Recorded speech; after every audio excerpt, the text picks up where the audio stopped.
നമ്മുടെ പഞ്ചാഗ്നിയിൽ ഒടുവിൽ നമ്മുടെ ചന്ദ്രൻ ആത്മഹത്യ ചെയ്യുന്ന മുഹൂർത്തങ്ങളാട്ടോ നമുക്ക് കാണുവാൻ സാധിക്കുന്നത്. അപ്പൊ ഇന്നത്തെ പ്രൊമോയിൽ അതിനുള്ള ഒരു രംഗങ്ങൾ തന്നെയായിരുന്നു.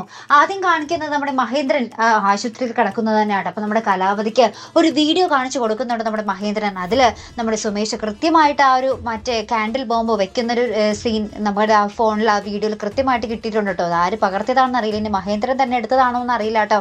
എന്താ അംബികയും കൂടെയുണ്ട്. അപ്പൊ ഇവരിങ്ങനെ സംശയപരമായിട്ട് ഇതൊക്കെ ചെയ്യുന്നുണ്ട് രംഗങ്ങൾ നമ്മുടെ കലാവതി ആ ഒരു വീഡിയോയിൽ കൂടെ കാണുന്നുണ്ട്. അപ്പൊ കലാവതിക്ക് മനസ്സിലാവും ഇവരുടെ ഇതിന് പിന്നിൽ ഇവർ തന്നെ ആയിരുന്നില്ല, ഇവർക്കിട്ടൊരു മുട്ടൻ പണി കൊടുക്കണം എന്നൊക്കെ പറയുന്നുണ്ട്. അതിനുശേഷം നമ്മുടെ കലാവതി പറയുന്നുണ്ട്, നിന്റെയും അമൃതയുടെയും കാര്യത്തിൽ ഞാൻ പലതും തീരുമാനിച്ചുറപ്പിച്ച് വെച്ചിട്ടുണ്ടെന്ന് പറയുന്നുണ്ട്. ആ ഒരു സമയത്ത് നമ്മുടെ ചന്ദ്രൻ കയറി വരികയാണ്. എന്റെ മോളുടെ കാര്യത്തിൽ നിനക്കൊക്കെ എന്ത് തീരുമാനം ഓടി എന്നൊക്കെ പറഞ്ഞിട്ട് ഭയങ്കരമായിട്ട് കിടന്ന് പറയുന്നുണ്ട്. അപ്പൊ നമ്മുടെ കലാവതി പറയുന്നുണ്ട്, നിങ്ങളെ കൊണ്ട് കുരയ്ക്കാൻ മാത്രമേ പറ്റൂ, കടിക്കാൻ പറ്റൂല, നിങ്ങൾ വെറുതെ എന്താ പറയാ മൂർച്ചയില്ലാത്ത വിഷമില്ലാത്ത പാമ്പിനെ പോലെയാണെന്നൊക്കെ പറഞ്ഞ് ഭയങ്കരമായിട്ട് അപമാനിക്കുന്നുണ്ട് കേട്ടോ.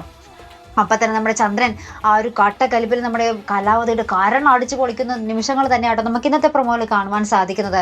അതിനുശേഷം നമുക്ക് കാണുവാൻ സാധിച്ചത് നമ്മുടെ ചന്ദ്രൻ വീട്ടിൽ ചെന്നതിന് ശേഷം ആ ഒരു മദ്യത്തിൽ കുറച്ച് വിഷമൊക്കെ ചേർത്ത് കഴിക്കാൻ പോകുന്നൊരു നിമിഷമാട്ടോ. അതിന് മുമ്പ് കലാവതി വിളിക്കുന്നുണ്ട്, നിന്റെ അടിമയായി ജീവിക്കുന്നതിലും നല്ലത് ഈ ജീവിതം അവസാനിപ്പിക്കുകയാണ്, അത് ഞാൻ തീരുമാനിച്ചുറപ്പിച്ചു കഴിഞ്ഞു എന്ന് നമ്മുടെ കലാവതിയോട് പറയുന്നതും ഈ ഒരു വിഷം നമ്മുടെ ചന്ദ്രൻ കഴിക്കുന്ന ഒരു രംഗങ്ങളും തന്നെയാണ് ഇന്നത്തെ പ്രൊമോയിൽ കാണുവാൻ സാധിക്കുന്നുണ്ട്. അപ്പൊ പഞ്ചരത്നങ്ങൾക്ക് സ്വന്തം അച്ഛനെ നഷ്ടപ്പെടാൻ പോവുകയാണ്, അവരുടെ ഒരു തെറ്റിദ്ധാരണ മാറാതെയാണ് അച്ഛൻ പോകുന്നത് എന്നുള്ളൊരു സങ്കടം പ്രേക്ഷകർക്ക് ഉണ്ടാവല്ലേ. അച്ഛൻ ആ ഒരു സ്വഭാവമൊക്കെ മാറ്റി വന്നിട്ടും ഇവർ കലാവതി പറയുന്നത് വിശ്വസിച്ച് സ്വന്തം അച്ഛനെ തെറ്റിദ്ധരിച്ചിരിക്കുകയാണ് ഇപ്പോഴും അല്ലേ.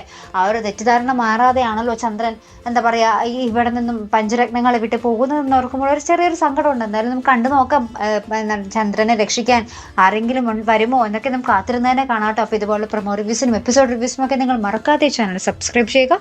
അടുത്തൊരു വീഡിയോ വരുന്നത് വരയ്ക്കും ഗുഡ് ബൈ.